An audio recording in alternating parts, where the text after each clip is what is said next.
رمضان المبارک گزرنے کے بعد یہ پہلا جمعہ ہے۔ رمضان میں اللہ تعالیٰ دلوں کو نرم کر دیتے ہیں، بہت سوں کو گناہوں سے توبہ کی توفیق ملتی ہے،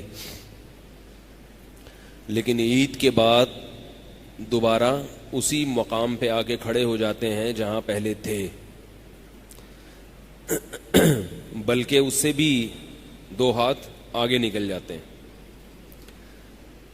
کیونکہ آپ کے کسی جگری یار سے آپ کی ملاقات نہ ہو، روزانہ ملاقات ہو تو صرف مصافحہ کیا جاتا ہے، طویل عرصے بعد ملاقات ہو تو پرتپاک طریقے سے ملا جاتا ہے۔ تو شیطان چونکہ رمضان میں بند ہو جاتا ہے، عید کے بعد جب وہ کھلتا ہے تو ہم اس سے ایسے پرتپاک طریقے سے ملتے ہیں جیسے کسی بچھڑے ہوئے دوست سے ملا جاتا ہے۔ بات آ رہی ہے سمجھ میں کہ نہیں آ رہی ہے؟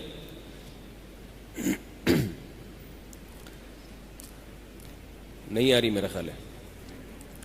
عید کے بعد جو گناہوں کی طرف بہاؤ ہے اس کا رخ تیز ہوتا ہے۔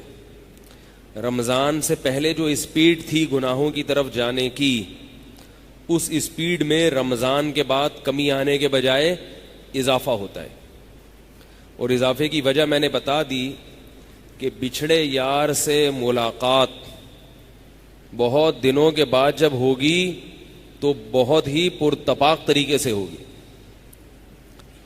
لوگ بھول جاتے ہیں ڈرامے، فلمیں، بد نظری، رمضان میں تھوڑا سا احتیاط کرتے ہیں، خاص طور پہ آخری عشرے میں اعتکاف اگر آپ بیٹھ گئے تو پھر تو بد نظری کرنا بھی چاہیں گے تو نہیں ہوگی۔ چاند نظر آیا، گھر گئے، تھوڑا سا اللہ کا خوف ہوتا ہے 1 آدھ دن تک، اس کے بعد جو بریکیں فیل ہوتی ہیں تو وہ پھر نان اسٹاپ ایسے ملاقات ہوتی ہے شیطان کی کہ شیطان کہتا ہے مزہ آ گیا۔ شیطان کیا کہتا ہے؟ مزہ آ گیا۔ تو مسئلہ کیا ہے ہمارے ساتھ، اس پہ غور کرنا چاہیے۔ بات یہ ہے کہ ہم لوگ رمضان کو اپنی زندگیوں میں انقلاب کا ذریعہ بنانا چاہتے ہی نہیں ہیں۔ ہم یہ چاہتے ہیں کہ رمضان کی حد تک تھوڑا بہت بچے رہیں، اس کے بعد پہلے سے نیت ہوتی ہے کہ عید کے بعد یہ سارے کام دوبارہ سے شروع کر دینے ہیں۔ جب ایک آدمی کی نیت ہی نہیں ہے گناہ سے بچنے کی تو رمضان اس کو فائدہ نہیں پہنچائے گا، ورنہ اللہ تعالیٰ نے رمضان المبارک کا جو نسخہ ہمیں دیا ہے وہ اتنا خوبصورت ہے اور اتنا جاندار ہے کہ اس کے بعد انسان گناہوں کی طرف مائل نہیں ہو سکتا۔ میں آپ کو چند چیزیں بتاتا ہوں، بتانی تو تھی، یہ عید کے دن بتا دینی چاہیے تھی یا آخری روزے میں، لیکن اس وقت بتانے کی اور بہت ساری چیزیں تھیں، تو یہ ساری چیزیں تو نہیں بتا سکتا نا انسان۔ کیا خیال ہے بھائی؟ آج ابھی تو روزہ نہیں ہے میرا خیال ہے آپ لوگوں کا نا، تو رمضان میں بھی ایسے ہی نظر آ رہے تھے، روزے میں بھی، روزہ ختم ہو گیا تو بھی ویسے ہی۔ دیکھیں رمضان میں نا ہمیں بہت ساری چیزوں کی عادت پڑ جاتی ہے۔ پہلا فائدہ ہمیں یہ ہے کہ نفس پہ قابو رکھنا، بھوکا رہنا، اس کی ہمیں عادت پڑ جاتی ہے۔ آپ دیکھیں رمضان میں کتنا تھوڑا کھا کے ہم کتنا اچھا چل لیتے ہیں، ہوتا ہے کہ نہیں ہوتا؟ اگر ہمیں رمضان میں کوئی یہ کہے کہ تمہیں دن میں 1 گلاس پانی پینے کی اجازت ہے،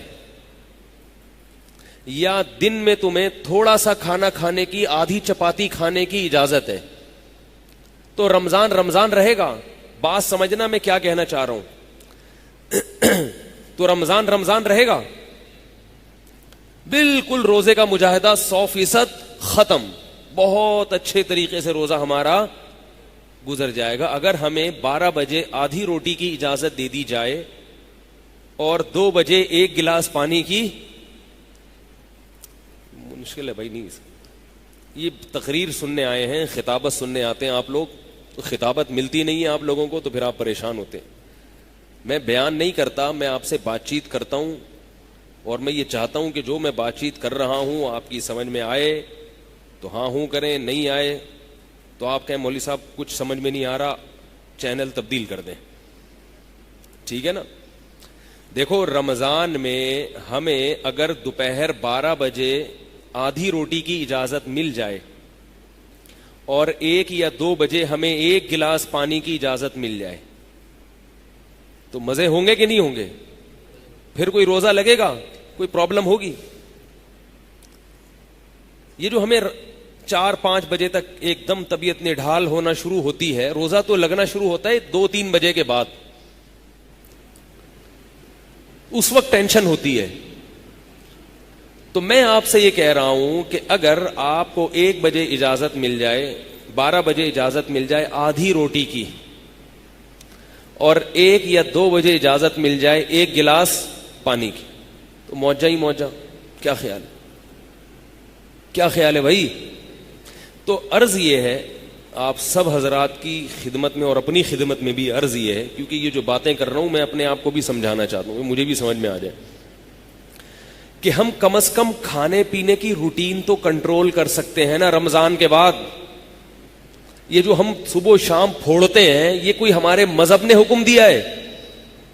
جو آدمی اپنے منہ پہ اور اپنے پیٹ پہ کنٹرول نہیں کر سکتا وہ باقی خواہشات پہ کنٹرول کرے گا؟ تو گناہ, یہ مسئلہ کیا ہے؟ گناہوں کی طرف ہم جاتے کیوں ہیں؟ خواہشات پہ کنٹرول نہیں ہے.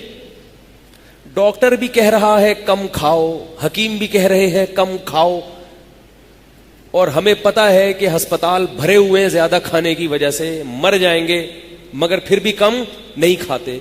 تو جو دنیا کی خاطر غلط کام نہیں چھوڑ سکتا تو آخرت جو نظر نہیں آ رہی, جنت جو نظر نہیں آ رہی, اس کی خاطر کہاں سے چھوڑے گا بھائی؟ جنت پر تو غیب پر ایمان ہے نا. دنیا تو اپنی آنکھوں سے نظر آ رہی ہے کہ جو کھا رہے ہیں کیسے مر رہے ہیں. وہ سارے مسائل جو پیدا ہو رہے ہیں نا ہمارے معاشرے میں, کھانے سے ہو رہے ہیں یا بھوکا رہنے سے نہیں ہو رہے؟ کھانے سے ہو رہے ہیں سارے مسائل.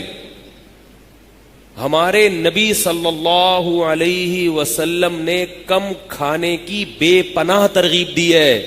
زیادہ کھانے والا دین پہ نہیں چل سکتا, کیونکہ اس کو اپنی خواہشات پہ کنٹرول نہیں ہے. اور یہ ہماری پوری قوم کا المیہ ہے, پوری قوم کا, مسلم قوم کا, کہ ہمیں اپنی خواہشات پہ کنٹرول نہیں ہے, صبر نہیں ہے, صبر. تو شریعت نے جو رمضان کے روزے ہم پہ فرض کیے, کیا پیدا کرنے کے لیے؟ صبر پیدا کرنے کے لیے. ادھر ٹھہر جاؤ, سارا سال کھا لیا, بہت کھا لیا, تھوڑا سا ہاتھ روکو اپنا. ہر وقت جگالی کرتے رہنا بکریوں کی طرح, گائے بھینس کی طرح, ہر وقت کھا رہے ہیں, ہر وقت کھا رہے ہیں. اور کھانے سے رکنا انسان کے لیے سب سے مشکل کام ہے. تو اللہ نے سب سے مشکل کام ہم سے کروا دیا تاکہ اس کی نسبت جو آسان کام ہے وہ آسانی سے ہو جائیں.